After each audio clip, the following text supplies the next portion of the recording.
Sortzaileentzako ez dago herri egokirik, oraindik, zoritxarrez. Ze hemen eta Txinan, segurazki, sortzaileak biziraun egiten du, edo etengabeko borroka batean sartuta dago, irutzi zaite, ni behintzat ezagutzen dudanagatik. Oraindik ez dago errekonozimendu nahikorik, ez dauka sorkuntzak, arteak, kulturak ez dauka beste arlo batzuk edo beste adierazpen batzuk duten prestigioa edo begia olako arrasto batzuk gelditzen dira, ezta? Eta ni nire kasuan adibidez, niri herritar bezala gustatzen zait kolorea eta sentsibilitatez eta gustuz egindako paretak ikustea, ezta? Eta pareta horien artean ibiltzea eta bizitzea, ezta? Eta gero nire belaunaldiak Mikel Azulo izan du referentzi, ezta? Igual justu guk unibertsitatea bukatzear edo bukatu berritan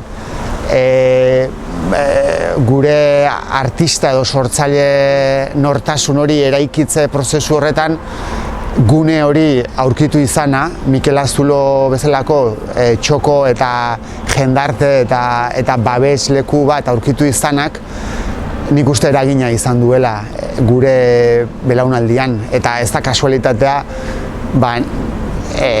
herriko sortzaile edo herriko edo eskualdeko sortzaile gehienak Mikel Azulotik pasa gara, lehenago edo beranduago, ez?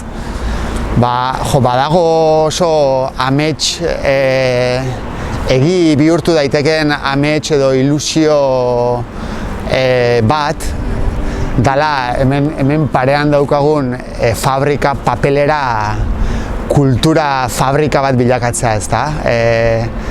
Eta nik egingarri ikusten dut.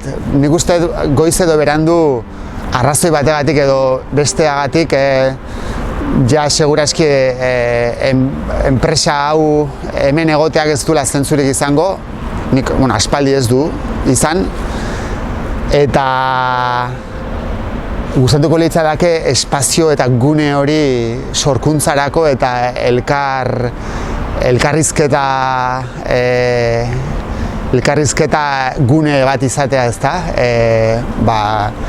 Jatorri, sexu eta sentsibilitate ezberdineko jendeak parte hartzeko eta herrian lanean jarraitzeko, ezta? Baina oraintxe bukatzear dugun leku ona ere izan daiteke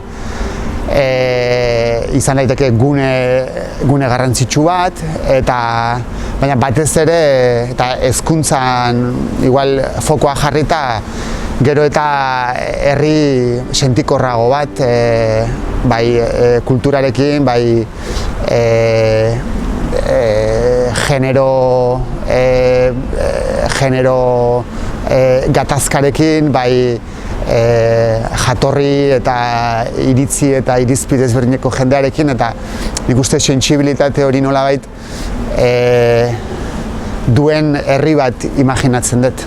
Eta noski babes eta laguntza daukana instituzioetatik eta diru publikotik, hori baita inbertsiorik onena niretzat, herriarentzat.